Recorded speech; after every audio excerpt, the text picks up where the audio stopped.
Yes. Some people don't think about reading. They're like reading ahead. But yes, you'll be surprised. There'll be an inner force within you that will propel you forward to the Marx Engels reader and drive you into the German ideology. And you will read ahead because you will begin to participate in the practice of theory. You'll see. You will see. Yes. Well, it does mean if we're going to have discussion that we have to respect one another. And indeed, discussions have always been incredibly disciplined.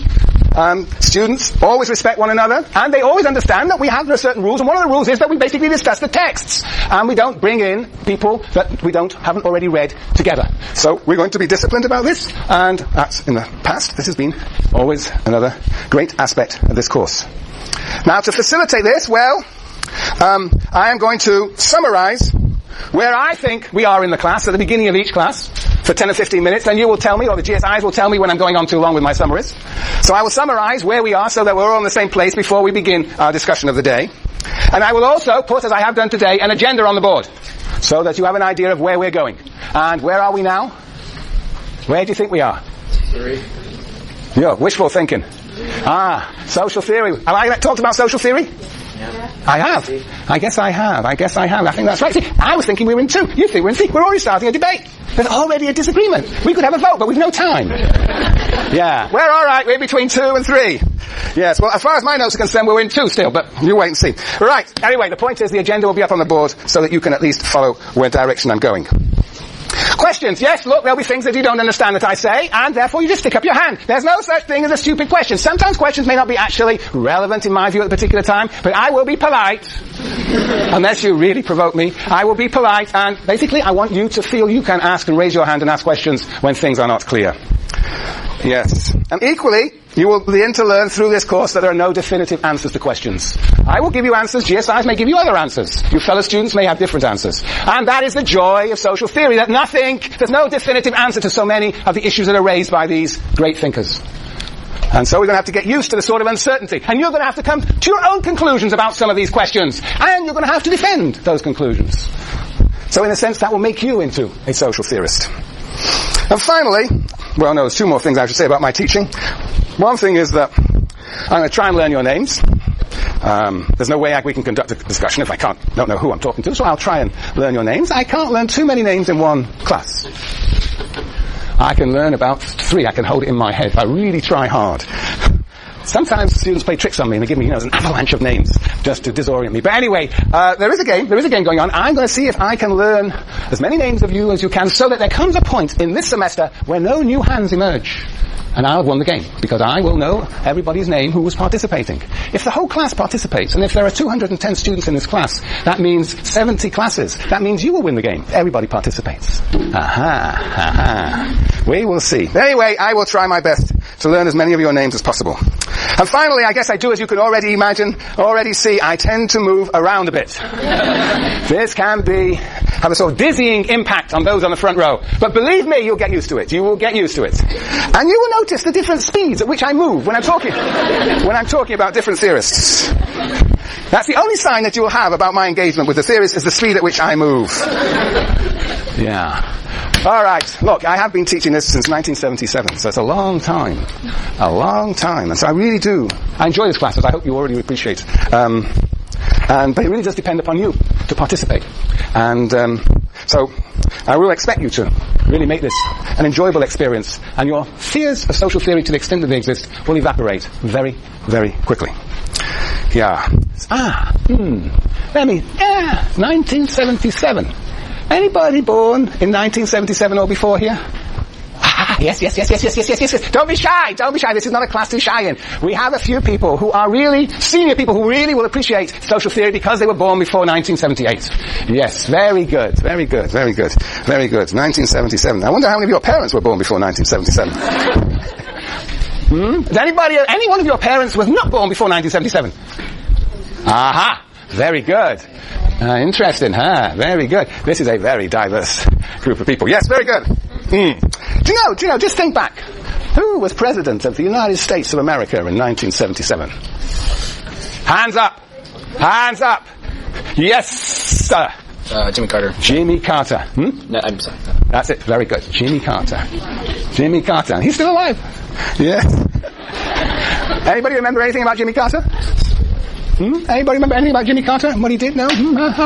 Yes, sir. He helped provoke the Soviet invasion of Afghanistan. Oh, his administration. He did he? He may well have done, that's right. When was the Soviet invasion of Afghanistan? What year was that? I want to say beginning of 79. Yeah, could be. I don't know when it was. I'll have to look that up on Google. Anybody got a Google here? Abigail. That's interesting. Yes, you were going to say something? He was a peanut farmer. A peanut farmer, yes. Well, he has an apocryphal story, yes. He was associated with farming in the South. That's true too. Peanuts, yes. And was he associated with today, do you know? What sort of things do we associate Jimmy Carter with today? Yes, that's right. I mean, he's been a pioneer in sort of human rights across the world. Okay, all right. Tell me, do you know a famous singer who died in 1977? Hands up, yes. Maybe, but I don't know. That's not the person I was thinking of. No, really. I mean, even somebody even I would know about. Yes? Elvis Presley. Do you remember Elvis? Sure do. Yes, Elvis is always coming back. Yes. Do you know who won the Super Bowl in 1977? Hands up. Yes. He's Cowboys. Cowboys. You're just guessing. What's your name? Leon. Neil. Was it? I think so. No, it wasn't the Cowboys. No. It was the Oakland Raiders. Oh, 77. I get my facts right when I spell them. Oh, you can I promise you. Well, who won the World Series? Okay, the Yankees. All right, we could go on. We've got all sorts of wild things here. Do you know who was governor of California? Yes. No. Yes, it was Jerry Brown. I heard it on the front row here. Yes. Very good. All right. That was just a general knowledge test. Nothing to do with social theory. Okay. What is social theory? When was the invasion of Afghanistan? Still not signed on. It's still not signed on. Well, we will find out. Okay. Social theory. Come on. All right, now we have to move. I have a bad tendency of getting digressive from time to time. We can't afford to. Okay, very good. We have 50 minutes left. I got the clock, you haven't. That's right. It's very, very functional clock, this. All right, so what is theory? You must know what theory is. That's why you won't be in this class. What is theory? Any guesses? Any thoughts on what is theory? Hands up. Yes. Explanation. Brilliant. Good beginning. Explanation. That's right.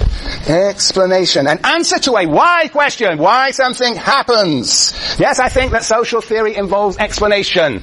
When there is an eclipse of the sun and the world becomes dark, there are explanations. What are the explanations? What are the explanations for an eclipse of the sun? And the world suddenly becomes all dark. What's the explanation? Hands up. What's your name? Simeon. Simeon is next to Neil. And you are a gentleman by the name of? Jason. I don't know, that's a lot to remember in one day. Simeon, Jason, and Neil. Yes, Simeon. Eclipse. When the sun passes between the line between the Earth and the sun. The moon, well, we're talking about eclipse of the sun, right? Eclipse of the sun. Here's the sun, and here's the earth, and what happens? The moon comes in between. Right? What do we call that? Well, we call that a theory, an explanation of why suddenly it becomes dark. There are other explanations. What other explanations of eclipses are there? Yes. The gods are angry. So we have two explanations. One refers to heavenly bodies and the relationship amongst them, and the other refers to the anger of the gods. We call the first what sort of explanation? Scientific explanation. And the second we might call a supernatural theological explanation. And the big question of this course is what? Is sociology science or theology? What do you think? Neither. Oh, very clever. Well, yes. Very clever. If it's neither, what is it? It's just talking about social theory. Social theory is something that can't be scientifically studied in the way that we essentialize something, which a lot of hard scientists try to do. It's a very, like you were saying earlier, there's no hard answers to a lot of things, and it's about how we conceptualize. Very pragmatic. So it's all about putting ideas into practice. Yes. It's a science. The theories are just like hypotheses for our theories and sciences, because you have a hypothesis and you're evaluating evidence to come up with a correlation or a reason why or a use. Right, very good. Where did you learn that? Soch 5. Soch 5, very good. 3 cheers for Soch 5, very good. Yes, so in Soch 5, theory is scientific, yes. And indeed, I think you will find that most of the writers, not all, but most of the writers that we will read do believe that social theory, i.e. theories about social phenomenon, can be understood to be of a scientific character. However, we will see also some theorists, like a fellow guy named Michel Foucault, will be very critical of this idea and be very skeptical of it. So this will be a question that will be with us through the year, whether we can really have a science of social phenomena, a science of society. Certainly that was the idea in the beginning. Anyway, we will proceed with that as our working hypothesis, and we will find all sorts of problematic features of that claim as we go along. Yes. But let's just think, well, no, let's not. Well, why not? For example, just as an example, if we were interested in social theory, we're interested in theories that explain social phenomenon, what might, for example, be your explanation for the United States' declaration of war against Iraq? What would be an explanation of that? What was it, 5 years ago the invasion first took place? What would be an explanation, do you think? As sociologists who have done a lot of sociology, yes. A desire for more power in the Middle East. A desire for more power in the Middle East. So in a sense, states have desires. They're like individuals. They have desires. For more power in the Middle East, yes. So we felt threatened by the Middle East. They were able to sort of invade our own country and destroy, two powers that the Western countries. So it's signified power. So a fear that's motivating states' intervention. Fear and desire. States have fears and desires. Any other thoughts as to why this may have taken place? Yes? Yes, there was the belief, the state believed Saddam Hussein was harboring nuclear weapons. Would you say, knowing the history, as you now do, that is an explanation of why the US invaded Iraq? Or is it a what? Hands up. Or is it a what? Yes? Excuse or a justification. We have to be very careful to distinguish between what people say and what actually propels them into action. Now, it may well be the case that this administration, or that administration, did indeed believe that Iraq had stores of nuclear weapons, and that led to the fear that they may be used against the United States. But then what would we do as sociologists to investigate this matter? There's a hypothesis. We would investigate it by exactly seeing what the members of that administration knew about Iraq and where they got their information from. And we would probably want to look for a few letters that were exchanged between various members of that administration, the president and the vice president, for example. Yeah. Tough stuff. Some of this stuff is top secret stuff, but years later all sorts of things get revealed. Of course we know today there were no such thing as nuclear weapons in Iraq. But it's an amazing percentage of the population believed it. Oh, it's a fascinating story. But we haven't got time to study it. But anyway, there is a social phenomenon that we can think of in terms of explanations for, in this case, the invasion of Iraq. And yes, one can sort of make the state into a person with desires and fears. One might also talk about the interests of different groups of people in the United States. Interests of different classes, perhaps.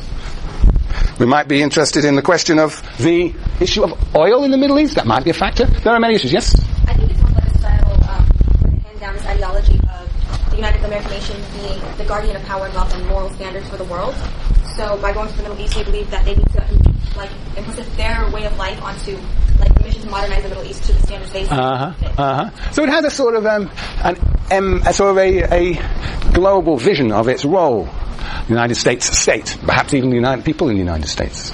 Yes, so enforcing this vision, this idea, those ideas of democracy and progress, forcing them if necessary as a barrel of a gun. Yes? One economic reason would be that our state spends a lot of money on the military, and our budget is a lot of our budget is funneled into defense. And so a lot of our economy depends on the fact that the United States goes to war, and so a war will generate certain money for certain corporate interests. So there are corporations who have an interest in militarization and in war as such. Some people talk about this being a warfare state. Yeah. All right, we could have a wonderful course on this matter, investigating all these possible theories. But you can see we could empirically investigate them. These are theories, these are explanations of a particular social phenomenon. Yes. All right, very good. Look, when we talk about theory, that what I have just spoken about is what one might call middle range.